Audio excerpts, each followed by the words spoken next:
Muito boa noite a todos os irmãos e irmãs. Sejam bem-vindos a mais uma aula do nosso curso de Escatologia.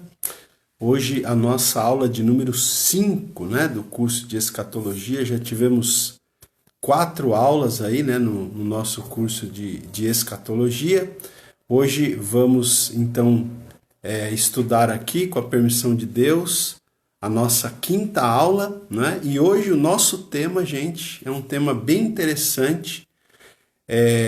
O tema será o seguinte: a igreja poupada da tribulação, tá?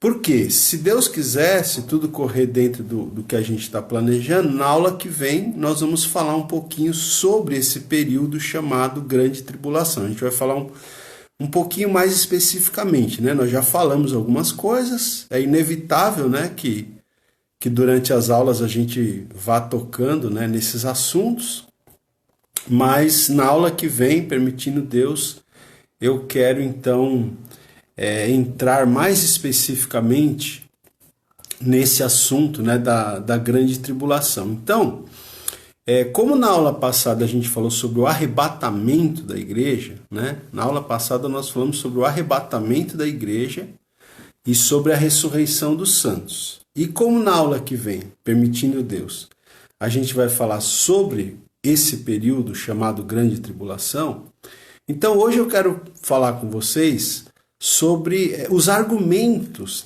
os argumentos bíblicas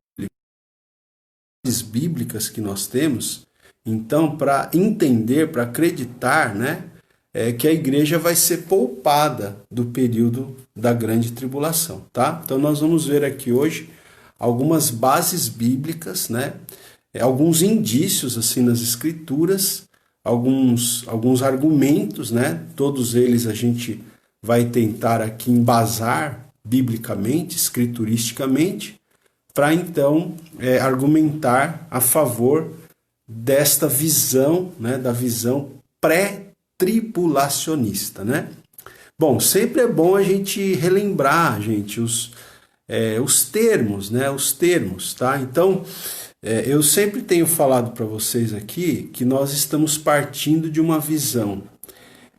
A nossa visão ela é pré-milenista, pré-tribulacionista. É pré-pré, fica fácil de gravar, Então, porque existe o pós-milenismo, existe o amilenismo, existe o pós-tribulacionismo, o mid-tribulacionismo, Então, a nossa visão escatológica, a minha visão particular, bem como a visão da denominação a qual eu faço parte, eu sei que tem muita gente que está assistindo essas aulas que são da Igreja Evangélica Avivamento Bíblico, não só lá do Tucuruvi, onde eu sou pastor, mas de outras igrejas também, E sei também que existem outras pessoas de outras denominações que estão acompanhando o curso. Então é sempre bom a gente se posicionar, Então a nossa visão escatológica aqui é pré-milenista, pré-tribulacionista. Tá? O que significa isso? Vamos relembrar? Vamos relembrar aqui essas definições? Então, a visão pré-milenista acredita o quê? Que Cristo, a segunda vinda de Cristo, a revelação de Cristo, aquela vinda em que todo olho o verá, essa segunda vinda de Cristo, ela antecede o milênio. Ela é antes, vem antes, imediatamente antes do reino milenar. Na verdade, Cristo vem, ele desce aqui, ele coloca os pés aqui na terra para justamente estabelecer o reino, O reino prometido no Antigo Testamento, Em tantos textos, esse reino milenar, então, Cristo ele vem, Literalmente aquela fase da segunda vinda que a gente chama de revelação de Cristo. Então, Cristo vem antes do milênio. Por isso que a gente fala que a nossa corrente é pré-milenista, porque a segunda vinda de Cristo acontece antes do milênio, Só que nós também usamos a expressão pré-tribulacionista, que significa o quê? Que nós entendemos que a igreja vai ser arrebatada, vai ser tirada. Alguns teólogos usam a palavra vai ser raptada, né? A igreja vai ser tirada, arrebatada, raptada da terra antes de começar o período da grande tribulação, que nós entendemos ser, né, o período da grande tribulação equivale à 70ª semana de Daniel, que está lá no livro do profeta Daniel, portanto, um período de 7 anos, tá? Bom, gente, então, veja, eu acho interessante sempre a gente fazer um esboço, né? Para a gente entender a sequência, a ordem dos acontecimentos escatológicos, tá? E aí depois, ou ao longo das aulas, né, não só das 4 primeiras, dessa e das próximas, ao longo das aulas, então, a gente vai tentando mostrar biblicamente esse esquema, esse esboço que a gente está passando para vocês, que a gente está esboçando para vocês. Então, nós já falamos, né, que nós vivemos num tempo que a gente entende ser o princípio das dores, né? Já estamos vivendo esse tempo do princípio das dores, onde nós temos os sinais dos tempos, né? Os sinais de que a gente está chegando no fim da história humana, tá? Bom, aí o que nós temos? Qual é o próximo evento escatológico no cronograma da revelação bíblica, segundo nós entendemos? É o arrebatamento da igreja, tá? Arrebatamento da igreja. Assim que a igreja é arrebatada, a gente falou na aula passada, né? O Senhor vem, só que ele, no arrebatamento, alguns chamam a primeira fase da segunda vinda, né? Alguns teólogos dividem a segunda vinda de Cristo em 2 fases. A primeira, o arrebatamento. E a segunda fase, aquela vinda que é a revelação de Cristo, em que todo olho o verá, tá certo? Então veja, nessa primeira fase, que é o arrebatamento, Cristo não vem literalmente, ele vem literalmente, mas ele não pisa, ele não vai colocar os pés dele aqui na terra, né?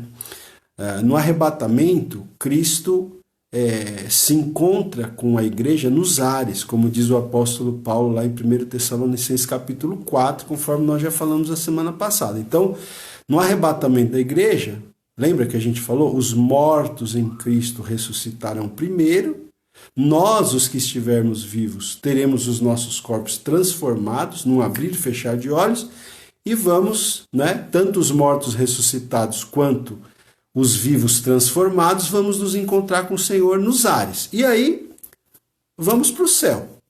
Assim que ocorrer o arrebatamento, né, ato contínuo, a gente entende então que começa o período chamado de grande tribulação, tá? Que Jesus previu lá no sermão escatológico, né, que o livro de Apocalipse fala, a maior parte do livro de Apocalipse trata do período da grande tribulação.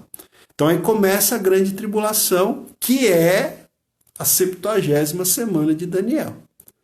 Tá? Então a gente entende que a grande tribulação terá um período de 7 anos, ok? No final, aí no período da grande tribulação, é que o anticristo vai estar agindo aqui, né, na face da terra, também o falso profeta, as 2 bestas que são preditas lá em Apocalipse, né? A besta que sobe do mar, a besta que sobe da terra, e vai ser um período de julgamento de Deus sobre a terra, vai ser um período de tratamento de Deus com o povo de Israel especificamente, né? Esse é o período da grande tribulação, tá? 7 anos.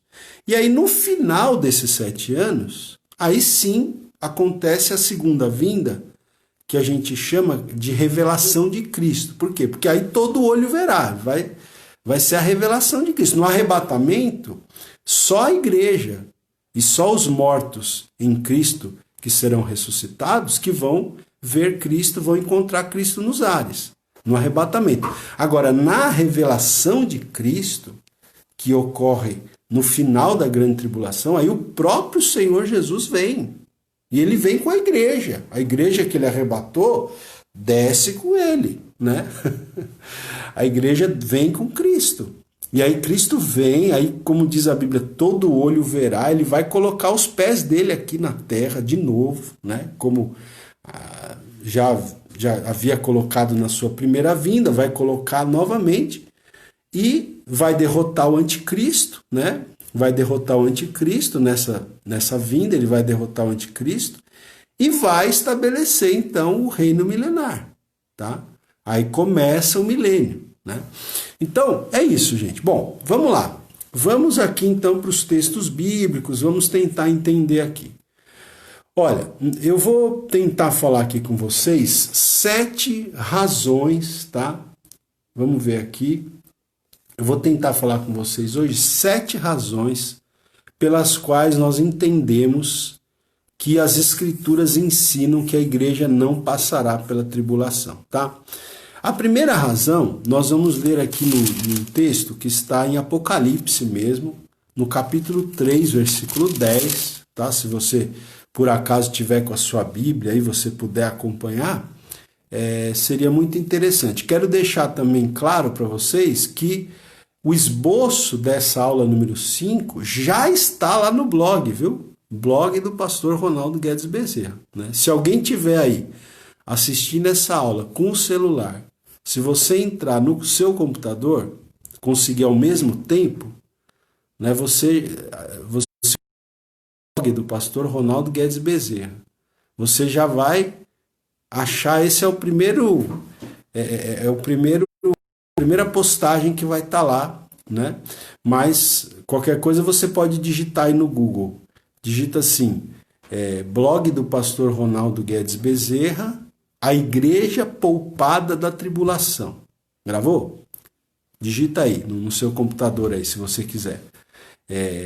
Blog do pastor Ronaldo Guedes Bezerra, a igreja poupada da tribulação. Se você abrir, você já vai acompanhar a aula, né? E o esboço aí você já vai acompanhando, já vai seguindo comigo aí, tá bom? Então, vamos lá. Apocalipse 3:10. Apocalipse 3:10 diz o seguinte. Olha, aqui é interessante a gente entender o seguinte. Nos capítulos 2 e 3 de Apocalipse, nós temos aquelas 7 cartas, as 7 igrejas da Ásia, né? Cartas que Jesus, o próprio Jesus, ditou, por assim dizer, para o apóstolo João escrever, né, na visão. Apocalipse é uma visão, né, gente? O livro de Apocalipse é uma visão que o apóstolo João teve quando ele estava confinado, preso na ilha de Patmos, tá? Então, nessa visão que ele teve, o Senhor Jesus orienta João a escrever 7 cartas para 7 igrejas, tá? E nós vamos ler aqui a carta para a igreja de Filadélfia, tá? Que é uma igreja considerada uma igreja fiel, né? Uma igreja exemplar, uma igreja considerada fiel aqui dentre as 7 igrejas, tá? E aí, nessa carta tem um versículo que é o versículo 10, então é Apocalipse 3:10, onde o Senhor Jesus diz o seguinte para essa igreja de Filadélfia: porque guardaste a palavra da minha perseverança, olha aí, também eu te guardarei da hora da provação que há de vir sobre o mundo inteiro, para experimentar os que habitam sobre a terra.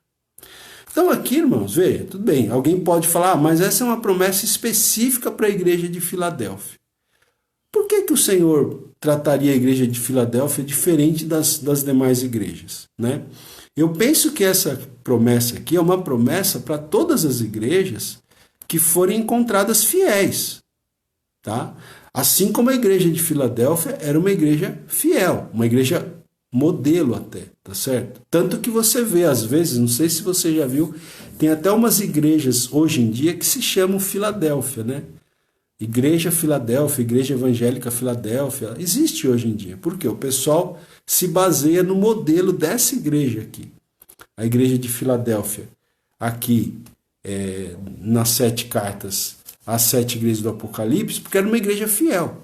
Então a gente entende o seguinte: todas as igrejas que forem fiéis, ou todos os crentes que fazem parte da Igreja Universal do Senhor Jesus Cristo, que forem fiéis, poderão, né, serão beneficiados, vamos dizer assim, por essa promessa. Os crentes fiéis, aqueles que compõem a Igreja fiel de Cristo, eles serão beneficiados por essa promessa. Porque diz o quê? Vou repetir aqui. Porque guardaste a palavra da minha perseverança, porque vocês foram perseverantes, porque vocês guardaram. Pelo motivo de vocês terem guardado a palavra da minha perseverança, então eu te guardarei. O Senhor está falando, vai guardar do quê? Eu te guardarei da hora da provação que há de vir sobre o mundo inteiro. É uma referência à aprovação dos dias finais, que o próprio Senhor Jesus Cristo, lá em Mateus capítulo 24, no sermão escatológico, o Senhor fala que vai haver uma tribulação tal como nunca houve na história humana. Então é dessa tribulação aqui que Jesus está falando aqui nessa carta para a igreja de Filadélfia. Jesus está falando, já que vocês têm guardado a minha palavra, vocês têm guardado a palavra da minha perseverança, então eu também guardarei vocês do quê? Da hora da provação que há de vir sobre o mundo inteiro. Para quê? Para experimentar os que habitam sobre a terra. Tá? Então, esse aqui é um argumento que a gente tem a favor do arrebatamento pré-tribulacional. Tá? Esse é um argumento que a gente tem a favor do arrebatamento pré-tribulacional. Deixa eu ver aqui se eu tenho mais alguma coisa aqui, porque eu estou com o meu esboço aqui, ó. O tempo envolvido aqui é o que foi profetizado em Mateus 24, 21 em diante, a saber, a grande hora de dificuldade que haverá antes da volta do Senhor, da revelação de Cristo. Foi o que a gente falou. Vai haver uma hora, né, um tempo, vamos dizer assim, de muita dificuldade, que é o período da grande tribulação, imediatamente antes da segunda vinda de Cristo, aquela que a gente chama de revelação de Cristo, em que todo olho verá. Tá certo? Bom, aqui ó, é interessante, ele fala aqui, a provação será dirigida aos que habitam na terra, né? Como está dizendo o texto aí, para experimentar os que habitam sobre a terra. Né? Então, a aprovação será dirigida aos que habitam na terra. Significa aqueles que se acomodaram ao mundo. Quem são esses, né, que vão ser provados? Né? Que vão ser experimentados, como diz aqui, para experimentar os que habitam sobre a terra. Quem são esses? Né? Aqueles que se acomodaram ao mundo, que se identificaram com o mundo. Né? Então, a promessa de Apocalipse 3,10, veja só, não é apenas que o Senhor livrará os fiéis da tentação, como se a protegê-los dela, mas vai guardá-los da hora da provação, do período como um todo, né? Porque alguns comentaristas bíblicos, eles vão dizer, não, aqui está dizendo que Deus ele vai guardar, né, a igreja na aprovação. Ele vai permitir que a igreja passe pela tribulação e nesse período Deus vai guardar a igreja. Mas não é isso que a gente entende. A gente entende nesse texto aqui, realmente, que o Senhor vai guardá-los do período como um todo, né? Como diz aqui, ó, vai guardá-los da hora da provação, do período como um todo. É isso que o texto parece deixar claro para a gente, né? Olha, porque guardaste a palavra da minha perseverança, também eu te guardarei da hora da provação que há de vir sobre o mundo inteiro para experimentar os que habitam sobre a terra. Tá? Então, esse é um argumento, gente. É um primeiro argumento, um argumento bíblico aqui.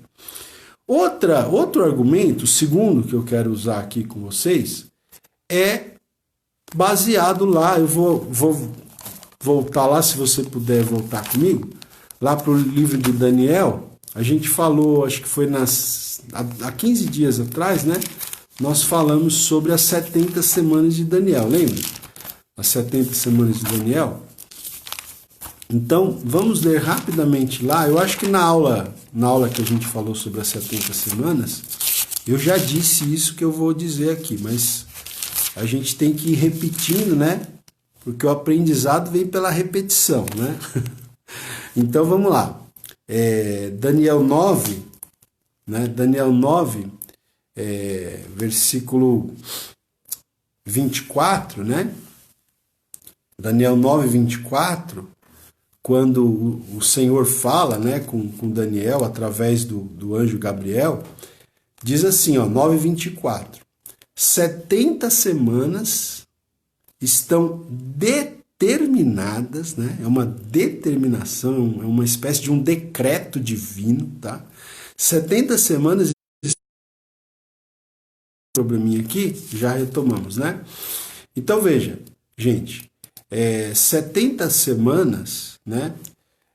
Estão determinadas, estão decretadas, o que diz aqui, né? Sobre o teu povo, né? E sobre a tua santa cidade. É muito interessante isso aqui, tá? Porque a gente tem que entender a natureza, né, da 70ª semana aqui, de Daniel. Daniel, isso, o irmão está perguntando aqui, ou está colocando aqui, né, para informar. Daniel, capítulo 9, versículo 24, isso mesmo. Então veja, outro argumento aqui, irmãos, como eu estava falando, é a natureza da 70ª semana de Daniel. Porque, olha, preste atenção, as 70 semanas de Daniel, que a gente aprendeu o quê? Que são 70 semanas de anos, né? Então, perfazem um total de 400. Que está me ligando aqui e dá essas travadas aqui, tá até tirando a minha concentração aqui. Mas vamos lá, vou tentar aqui me concentrar. E se vocês estão ouvindo aí, dá um toque aí que tá dando para ouvir, tudo bem? Já 2 vezes uma pessoa tentou me ligar aqui agora e me desconcentrou aqui. Deixa eu ver se eu consigo retomar aqui a minha concentração. Então veja só, gente. Como eu estava falando, né? 70 semanas são 70 semanas de anos, tá? Então equivale a 490 anos. Dessas 70 semanas, 69 já aconteceram. A gente já viu aqui, 69 já foram. Falta uma semana, tá? Falta uma semana de anos. Uma semana de anos, 7 anos, tá? Então, 69 semanas já foram, ou seja, 483 anos já se foram. Aí a gente até falou que a gente está vivendo um parênteses, que é a dispensação da igreja, né? Que é o evangelho do Senhor Jesus Cristo sendo oferecido a todos os povos, todas as nações, todas as tribos, tá?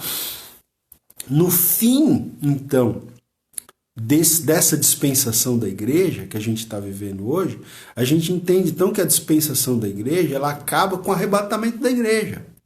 Quando a igreja for arrebatada e começar a grande tribulação, então o Senhor começa a tratar novamente com o povo de Israel.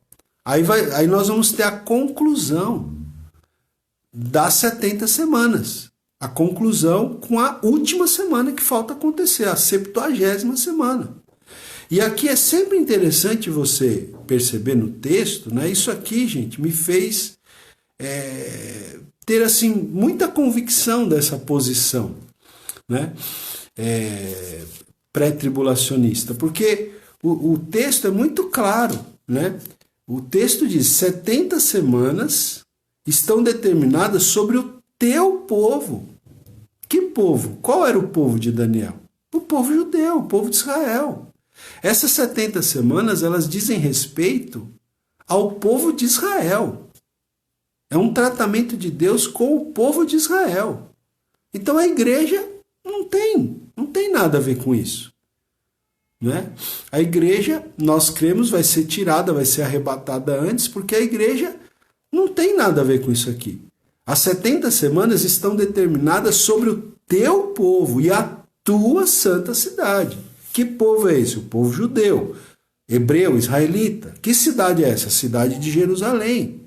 Então, a natureza, né, da 70ª semana de Daniel tem que ser levada em consideração aqui.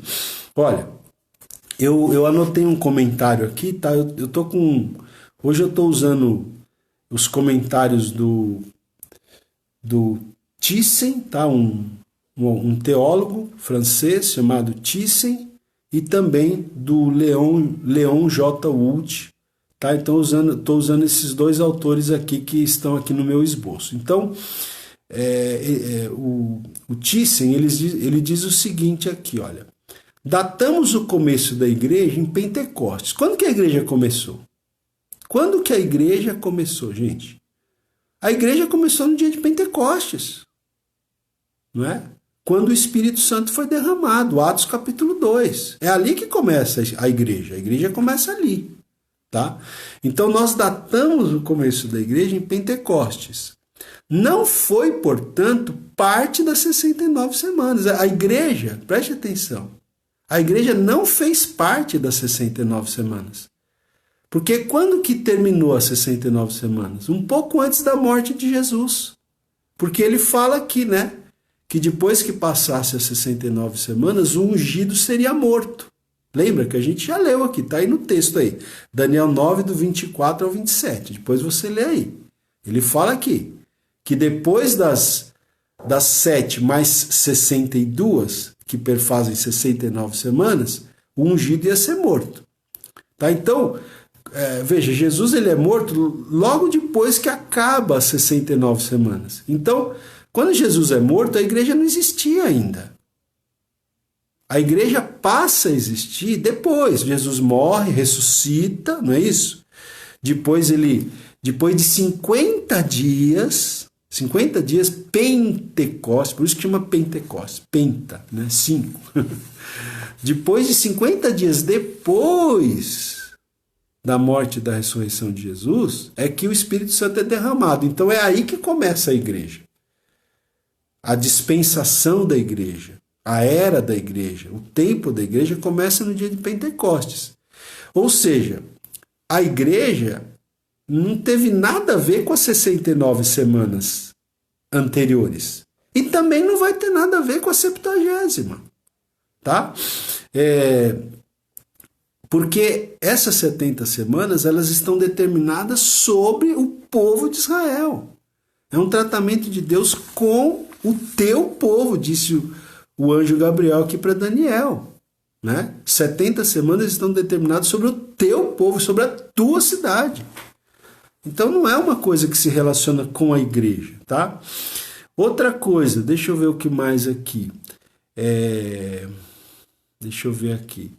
A igreja preenche o parêntese entre as 69, né? Entre as primeiras, vamos colocar assim, as primeiras 69 semanas e a semana de número 70. E não faz parte de nenhum dos dois períodos, tá? Então a igreja está nesse parênteses aí, entre o término da semana de número 69 e o início da semana de número 70, a gente tem esse parênteses, é aí que a igreja está. Então a igreja não participou nem das primeiras 69 semanas e nem vai participar da 70ª, porque essas semanas estão determinadas sobre o povo judeu. É tratamento de Deus com eles. Tá? Então, esse é outro argumento. Tá? Eu confesso para você, gente, o seguinte, eu já estudei muito esse assunto, já li por vários anos, e houve um tempo, né, vou até confessar para vocês aqui, houve um tempo que eu comecei a pender para a visão pós-tribulacionista, né?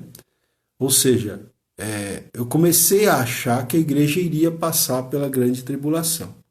teve uma época que eu, que eu pendi para essa posição aí, né, que a gente chama de pós-tribulacionismo, que é, então, que a igreja vai passar pela tribulação. Mas um dos argumentos mais fortes, assim, que me fez perceber que a visão correta, pelo que eu entendo hoje, é o pré-tribulacionismo, foi justamente esse argumento, de que as 70 semanas elas não têm a ver com a igreja. As 70 semanas têm a ver com o povo de Israel. Deus não terminou de tratar com o povo de Israel ainda, gente. Por isso que é muito importante você interpretar as profecias dos profetas do Antigo Testamento de maneira literal. Porque tem muitas profecias do Antigo Testamento referentes ao povo de Israel que não se cumpriram ainda. Nós estamos aguardando o cumprimento. Tá? Então, inclusive promessas de restauração. Quando que vai se dar a restauração deles? Não vai ser durante a grande tribulação. Durante a grande tribulação eles vão sofrer, os judeus. Mas depois da grande tribulação, no milênio, aí vai ser o reino. Né? O reino de justiça, de paz, de equidade. O reino, né, de restauração que é prometido em diversas profecias no Antigo Testamento. Tá certo? Então veja, o tratamento de Deus com Israel é uma coisa que a gente tem que ficar sempre atento, né? Sempre atento. Deus, ele tem profecias específicas para o povo de Israel que não fazem parte, né? Para a igreja, né? Aqui está, gente, aqui está um ponto importante. Eu sei que é muita informação, né? Mas assim, para você entender essa questão escatológica, você tem que entender o seguinte, né? Israel é uma coisa, a igreja é outra coisa, tá? Israel é uma coisa, a igreja é outra coisa. Aqui está o erro que a gente entende, né? Com muita humildade a gente fala isso, porque eles são irmãos muito queridos, mas os amilenistas, né? Os amilenistas, a gente entende que eles falham aqui. Porque eles não interpretam as profecias do Velho Testamento de forma literal. As profecias que são para Israel, eles interpretam de forma alegórica, dizendo que é para a igreja. E não é. Israel é uma coisa, a igreja é outra. As profecias do Antigo Testamento para Israel vão se cumprir ainda no reino milenar de Cristo. Né? E nós vamos tomar parte, de alguma maneira, nós vamos tomar parte também nisso. Amém, glória a Deus. Né? O apóstolo Paulo, em Romanos, ele diz que se a rejeição de Israel, né, trouxe o evangelho para o mundo, você imagina quando eles forem restaurados, então, que glória não vai ser para todos. Né? Eu estou falando com as minhas palavras aqui, tá, gente? Eu nem separei esse texto, teria que pegar, está lá em Romanos. Né? Mas é isso, então, a gente tem que entender muito claramente isso daqui, tá? As profecias dirigidas para Israel no Antigo Testamento é para o povo de Israel, tá? E vão ter cumprimento mais adiante. Então a gente tem que separar, né, Israel da igreja. São dois povos diferentes, vamos dizer assim. São dois tratamentos de Deus diferentes, tá? E aí no caso, né, a gente discorda da posição amilenista porque eles interpretam as passagens alegoricamente e coloca tudo como sendo igreja, tá? Bom, vamos lá, vamos seguir aqui, senão a gente não consegue terminar, né?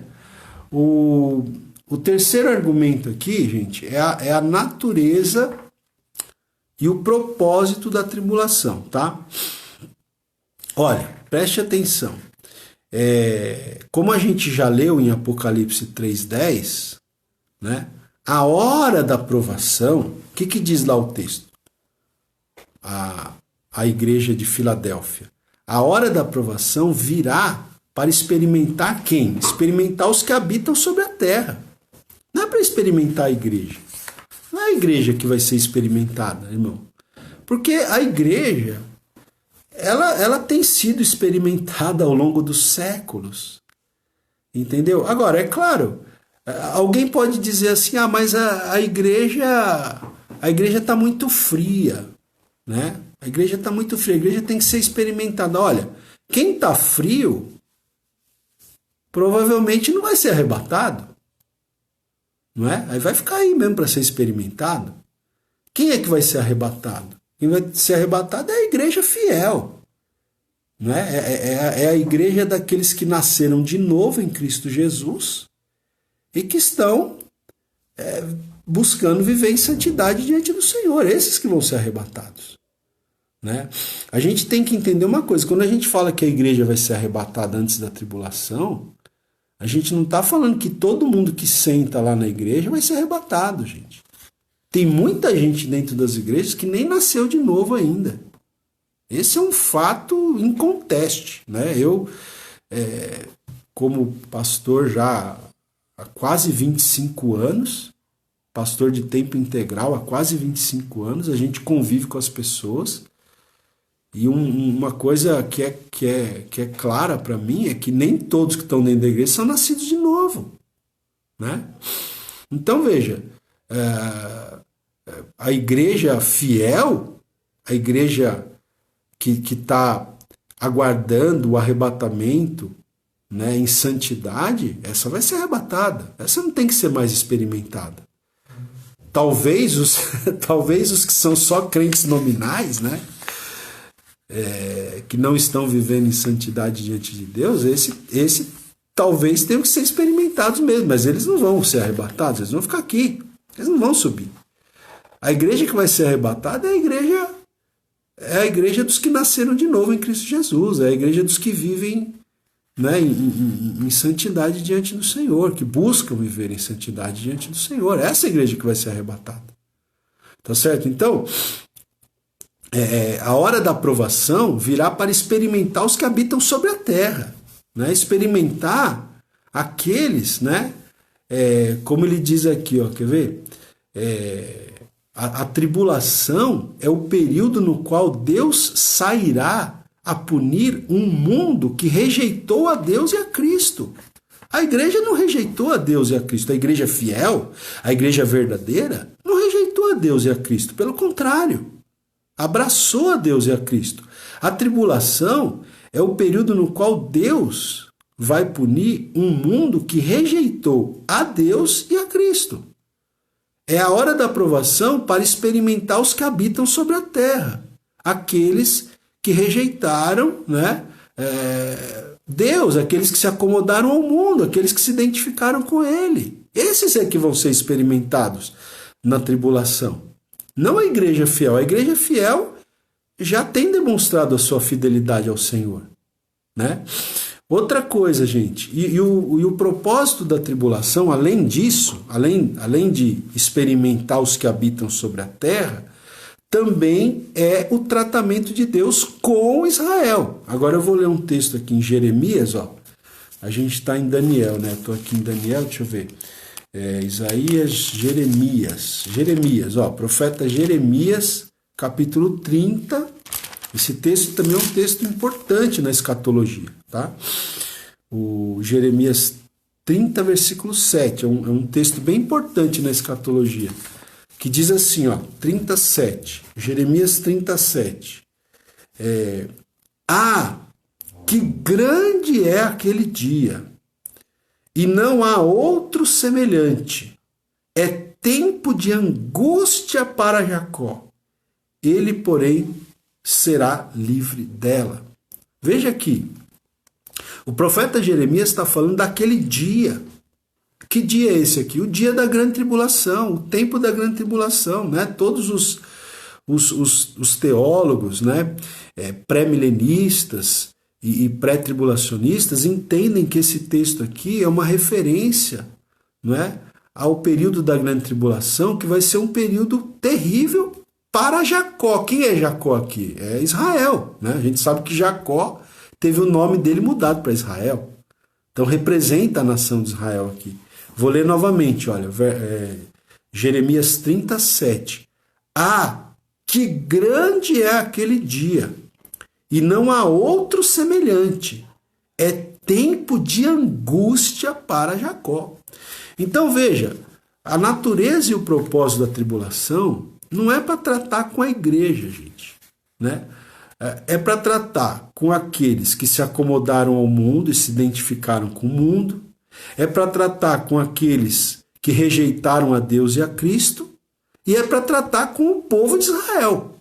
O povo de Israel que tem rejeitado a Cristo, gente. É claro que, por exemplo, vamos supor aqui, uma pergunta boa que alguém poderia fazer, né? Mas e se um judeu for convertido? Bom, então ele não vai estar aqui na grande tribulação. O judeu convertido, o judeu que acredita em Jesus, ele vai ser arrebatado antes da grande tribulação. Por quê? Porque ele faz parte da igreja. Entende? O judeu, o israelita, que se converteu de verdade, que é nascido de novo, que vive uma vida, né, diante do Senhor, esse judeu, esse israelita que se converteu, ele faz parte da igreja agora. E como parte da igreja, ele vai ser arrebatado antes da grande tribulação. Agora, o judeu que não reconhece a Cristo como Messias, o judeu que não... Porque, gente, o Antigo Testamento é a história do povo judeu, a história do povo de Israel. E nós temos no Antigo Testamento dezenas de profecias a respeito da vinda do Messias. O Messias veio, é Cristo, e eles não reconheceram. Eles estão até agora esperando o Messias. Então, o tratamento na grande tribulação é com eles, é com o povo de Israel, tá? Então, veja, a natureza e o propósito da tribulação é para experimentar os que habitam sobre a terra, tá? Ou seja, como disse o Senhor Jesus para a igreja de Filadélfia, né? A hora da tribulação virá para experimentar os que habitam sobre a terra, né? Essas são as pessoas que se identificaram com este mundo, que não são salvas, que rejeitaram a Deus, que rejeitaram a Cristo, tá? E também, além disso, o período da tribulação é o tempo de angústia para Jacó, é o tratamento de Deus com o povo de Israel, tá? Esse autor aqui, o Thyssen, ele até usa aqui um argumento interessante, né? Ele diz o seguinte aqui, ó. Ele diz assim, deixa eu ver aqui. Ele diz assim: quando Deus achou que estava na hora de castigar Sodoma e Gomorra, primeiro ele tirou Ló e a sua família daquele lugar. Com relação à igreja, a experiência de Ló nos ensina que ele, né, Deus, tirará a igreja do mundo antes que seus juízos comecem a cair sobre os ímpios. Porque, gente, a grande tribulação é juízo. Olha lá no livro de Apocalipse que você vai ver. É 7 selos, é 7 taças da ira, é 7 trombetas, é catástrofe atrás de catástrofe, é calamidade atrás de calamidade. Entende? Então veja, eu achei interessante essa correlação aqui que esse autor faz. Eu vou reler de novo aqui, ó, preste atenção. Quando Deus achou que estava na hora de castigar Sodoma e Gomorra, primeiro Deus tirou Ló e a família de Ló daquele lugar. Lembra, gente, dessa passagem? Só que aqui tem um detalhe, né? Quando Ló estava saindo com a mulher dele e com as 2 filhas, o que aconteceu com a mulher de Ló? Ela olhou para trás e ela virou uma estátua de sal. Ou seja, ela terminou sofrendo o juízo de Deus, né? Por quê? Porque ela olhou para trás, né? Ela estava pegada, o coração dela estava pegado com aquela cidade, com aquelas práticas, com aquela vida pecaminosa. E ela olhou para trás. Então ela não foi livre do juízo de Deus. Agora, Ló e as 2 filhas foram. Tá? Então veja, é interessante a gente pensar aqui que o caso de Sodoma e Gomorra é um caso bem interessante, bem emblemático, né? Por quê? Porque, veja, Deus já trouxe manifestações de juízo sobre a terra, né? Sodoma e Gomorra é uma delas, né? E quando o Senhor trouxe juízo para Sodoma e Gomorra, ele tirou Ló e a família de Ló de lá. Tá? Então é como se fosse ali um modelo, né? Vamos dizer assim, um tipo, né? Uma tipificação do juízo de Deus que virá sobre a terra. Né? Então a gente poderia dizer aqui, quando chegar a hora de Deus derramar as taças da ira de Deus, né, sobre a terra, conforme está escrito em Apocalipse, né, antes de começar isso, Deus vai tirar a sua igreja. Né? Deus vai raptar a sua igreja, por assim dizer. Tá? Então ele diz aqui, a experiência de Ló nos ensina, né, que o Senhor, né, tirará a igreja do mundo antes que seus juízos comecem a cair sobre os ímpios. Né? Então é isso, gente. Eu estou aqui vendo aqui, né? Estou aqui acompanhando com o meu aqui no horário, estou acompanhando o horário, eu estou vendo que hoje a gente não vai conseguir, tá? A gente não vai conseguir cumprir essa aula hoje. Eu vou ter que continuar na próxima terça-feira essa argumentação aqui, tá? Sobre a igreja poupada da tribulação, porque como são 7 argumentos, a gente só viu 3 até agora. Tá? A gente só viu 3 argumentos, então a gente não vai ter como ver todos hoje, porque são muitos detalhes, tá? São muitos detalhes. Eu gostaria apenas de, para a gente terminar aqui hoje, vamos avançar um pouquinho mais, né? Vamos ver o quarto argumento aqui, que a gente vai tirar lá do livro de Apocalipse. Então, se você puder ir comigo lá para Apocalipse, capítulo 4, né? Apocalipse, capítulo 4. Apocalipse, capítulo 4, versículo 4 também, né? Porque, gente, no livro de Apocalipse surgem muitas figuras, né? Assim, figuras que eu quero dizer, muitos personagens, né? Muitos personagens. Então, por exemplo, você tem os 4 seres viventes, né? Você tem, por exemplo, os 24 anciãos. Você tem os anjos, né? Sempre aparecem os anjos. Tá certo? Mas quem são esses 24 anciãos que aparecem no livro de Apocalipse? Tá? Essa é uma pergunta, né? Uma boa pergunta. Quem são esses 24 anciãos? Veja, aqui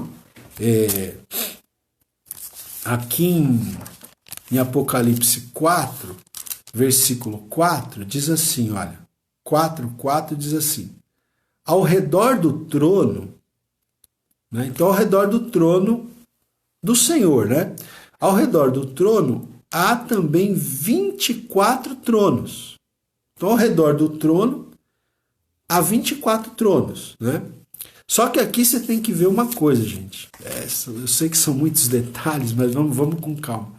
Aqui você tem que entender o seguinte: o livro de Apocalipse, ele vai alternando acontecimentos no céu e na terra. Tá? No céu e na terra. Então a gente entende que, veja, enquanto a grande tribulação estiver comendo solta aqui na face da terra, a igreja está com Cristo no céu.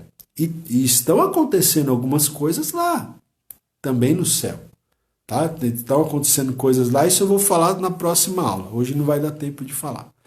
Mas é interessante você perceber que o livro de Apocalipse tem hora que ele focaliza o céu, tem hora que ele focaliza a terra. É sempre assim. Tá? É como se fosse uma câmera, vamos dizer. Né? Tem hora que está focalizando os acontecimentos no céu, tem hora que está focalizando os acontecimentos na terra. Aqui, por exemplo, esse texto ele começa focalizando o céu. Ó, no versículo 1, capítulo 4 de Apocalipse, versículo 1, diz o quê? Depois destas coisas, depois de que coisas? Os capítulos 2 e 3 estão falando das 7 igrejas, das 7 cartas para 7 igrejas, né? Aí o capítulo 4 começa, depois destas coisas olhei e eis não somente uma porta aberta no céu, olha aí, onde que é a visão que está se passando aqui agora? Ele está falando que ele viu uma porta aberta no céu. Então aqui, os acontecimentos aqui do capítulo 4, ele está focalizando os acontecimentos no céu. Então lá no céu ele viu um trono, ao redor desse trono tinha mais 24 tronos, né? Versículo 4, ó. E assentados neles 24 anciãos, vestidos de branco. Presta atenção na roupa desses anciãos. Eles estavam vestidos de branco, né? Em cujas cabeças estão coroas de ouro, né? Então veja, gente, esses 24 anciãos aqui, ao que tudo indica, eles representam a igreja, tá? A igreja. Depois, se você, por exemplo, se você puder rapidamente aí, não tira Apocalipse 4 aí não, deixa marcado que eu já vou voltar aí. Mas aí, gente, você vai ter o quê? Né?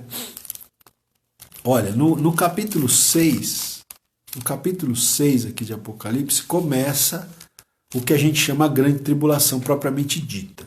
A grande tribulação começa a ser descrita aqui no capítulo 6 de Apocalipse. Aí vai, 6, 7, 8, 9, 10, 11, 12, 13, 14, 15, 16, 17, 18, tudo grande tribulação. Aí quando chega no 19, pessoal, no capítulo 19, é que acontece então a vinda de Cristo, né? A revelação de Cristo, em que todo olho o verá, né? E olha só, gente, que interessante essa descrição aqui. Apocalipse 19, veja o versículo 11. Apocalipse 19, 11, olha só. Então João está descrevendo aqui, ele que está tendo a visão, ele diz assim: vi o céu aberto, olha aí, o céu aberto, presta atenção, o céu, tá? E eis um cavalo branco, tá? Aqui, o céu aberto é para a manifestação, né, para a segunda vinda de Cristo, em que todo olho verá, por isso que o céu se abriu aqui, verso 11. Vi o céu aberto e eis um cavalo branco. O seu cavaleiro se chama Fiel e Verdadeiro, e julga e peleja com justiça. De quem que está falando aqui, gente? É uma referência ao Senhor Jesus. Está muito claro aqui, né? Um cavalo branco e o cavaleiro se chama Fiel e Verdadeiro, e julga e peleja com justiça. Verso 12. Os seus olhos são chama de fogo. Na sua cabeça há muitos diademas, quer dizer, muitas coroas. Tem um nome escrito que ninguém conhece, senão ele mesmo. Verso 13. Está vestido com um manto tinto de sangue, e o seu nome se chama o Verbo de Deus. Quem que é esse aqui? É o Senhor Jesus, né? Ele vem vestido com um manto tinto de sangue. Por quê? Porque o sangue dele foi vertido ali na cruz. E o seu nome se chama o Verbo de Deus. O Verbo de Deus. O apóstolo João fala lá que o Verbo se fez carne, né? O Verbo de Deus, é o Senhor Jesus. Agora, olha só o verso 14. Aqui que eu quero que você preste atenção. Capítulo 19, verso 14. Diz assim: e seguiram-no os exércitos que há no céu. Gente, que exércitos que há no céu são esses, né? Que exércitos que há no céu são esses? Vamos ver aqui, vamos seguir aqui. Verso 14. E seguiram-no os exércitos que há no céu, montando cavalos brancos, né, com vestiduras de linho finíssimo, branco e puro. Olha, veja, são as mesmas vestes que os anciãos vestem, né? Vestes de linho finíssimo, branco e puro, tá? Então veja, gente, a gente não tem tempo aqui, são muitos detalhes, tá? Mas a gente entende então que não só eu entendo, né? Muitos comentaristas, muitos teólogos aí com muito mais autoridade entendem que esses 24 anciãos, se você puder voltar lá para Apocalipse 4, então, né, os comentaristas da Bíblia, em especial os pré-milenistas e pré-tribulacionistas, entendem aqui que esses 24 anciãos representam a igreja. E a igreja está onde aqui no início do capítulo 4? Está no céu. Tá? E aí, se você for lendo, a gente não vai ter como ler aqui, mas depois eu vou deixar uma tarefa de casa. Leia aí o capítulo 4 e o capítulo 5 de Apocalipse. Tudo o que está acontecendo aqui é no céu, está tudo no céu. O que está acontecendo aqui nos capítulos 4 e nos capítulos 5. Tá? Aí o capítulo 6 começa com a abertura do primeiro selo. Né? Porque tem 7 selos, depois as 7 trombetas, né? Depois as 7 taças, tá certo? Depois as 7 taças. Essa é a ordem, né? Então a gente tem 7 selos, depois 7 trombetas, depois 7 taças, que são os julgamentos de Deus sobre a terra. Então, o que eu quero mostrar para vocês aqui? Não sei se está dando para vocês captarem. Que os 24 anciãos, que, pelo que a gente entende, representam a igreja, eles estão no céu antes dos 7 selos, das 7 trombetas e das 7 taças começarem a ser derramadas. Ou seja, antes da grande tribulação começar. Tá? Se você for pensar o livro de Apocalipse cronologicamente, a grande tribulação está descrita a partir do capítulo 6. Mas antes, no capítulo 4, a gente tem os 24 anciãos no céu. Tá? Antes da grande tribulação começar. A gente tem os 24 anciãos, que segundo se entende são uma representação da igreja, no céu. Tá? Adorando o Senhor. Tal. Então, por aqui também é um outro argumento. Né? É um outro argumento. Veja, eu vou ler aqui o que esse autor que eu fiz aqui um tipo de um resumo, né? Mas esse autor aqui ele diz assim, ó, na verdade aqui foram as minhas próprias palavras aqui que eu tentei resumir lá o que o autor estava falando no livro. Então eu escrevi o seguinte, ó, na visão de João, os 24 anciãos estavam no céu, assentados sobre tronos antes do primeiro selo ser quebrado. Isto é, antes que o primeiro julgamento da tribulação fosse despejado. Quem são esses anciãos? Representam a igreja. Então, a cena mostrada em Apocalipse 4 e 5 resulta diretamente do arrebatamento da igreja. Tá?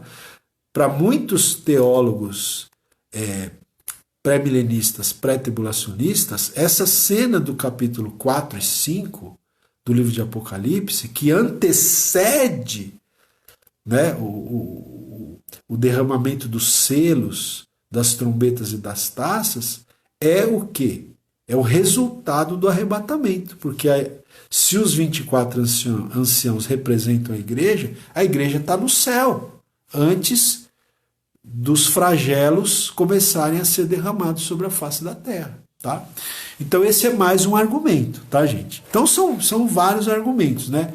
Eu relacionei 7, existem outros até, existem outros autores que trazem outros. Eu relacionei 7 que são, né, mais interessantes, talvez os mais conhecidos, os mais usados. Mas a gente não vai continuar hoje porque não vai dar tempo, tá? Então eu vou deixar uma lição de casa para vocês, tá bom? Vou deixar uma lição de casa. Vocês vão fazer o seguinte: vocês vão entrar lá no meu blog, no blog do pastor Ronaldo Guedes Bezerra, vocês vão então acessar esse esboço aqui da aula 5, tá? Escatologia, parte 5, aula 5, e aí você vai leia esse esboço. Tenta ler as referências bíblicas, tenta entender. Eu sei que não é fácil, né? Para quem não está acostumado, para quem não está familiarizado com o assunto, não é um assunto muito simples. Tá? Mas vai tentando ler, vai tentando, né, assimilar, né, os textos bíblicos, o texto aqui do esboço. Se possível, ouve novamente essa aula. Eu vou postar essa aula de novo né, amanhã no YouTube também, tá? Eu vou postar essa aula no meu canal do YouTube, tá bom? Então você pode então acessar lá e pode ouvir, tá? E vai ouvindo, gente, vai ouvindo, porque eu já falei aqui na aula passada para vocês, né? Eu uso muito esse método, tá? Quando eu pego até mesmo sobre escatologia para preparar essas aulas aqui, eu tenho ouvido alguns teólogos, né? Eu tenho ouvido alguns teólogos, tá? Tenho acessado. Só que tem que tomar cuidado porque tem muita gente falando, né? E tem muita gente que fala coisa que não tem nada a ver. Então, tem que ser gente boa, você tem que ouvir gente boa, né? E eu tenho ouvido alguns pastores que são teólogos também, muito bons, e eu ouço várias vezes. Para quê? Para fixar, para aprender, para ir fazendo sentido na minha cabeça, né? Então, o ideal é você ouve essa aula mais vezes, ouve essa aula novamente, que isso vai aos poucos, vai aí te esclarecendo, você vai entendendo aos poucos, tá bom, gente? Então eu vou parar por aqui hoje, ok? Hoje eu vou fazer a aula um pouco mais curta, deu 1 hora de aula, tá ótimo já, né? A gente começou às 8 horas, já são 9h03 aqui.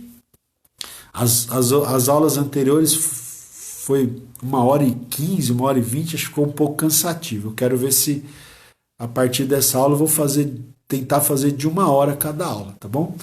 Mas é isso aí. Então, eu vou me despedir por aqui.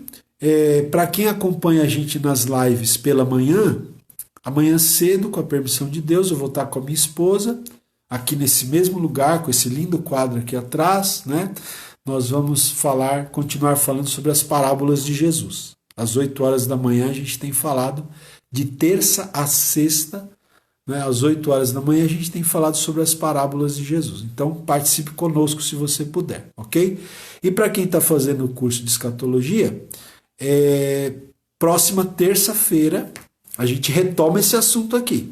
Vou voltar aqui para essa aula aqui, para a gente então entender, né, essa questão e ver os argumentos que a gente entende que sustentam a posição de que a igreja será arrebatada antes do período da tribulação, ok?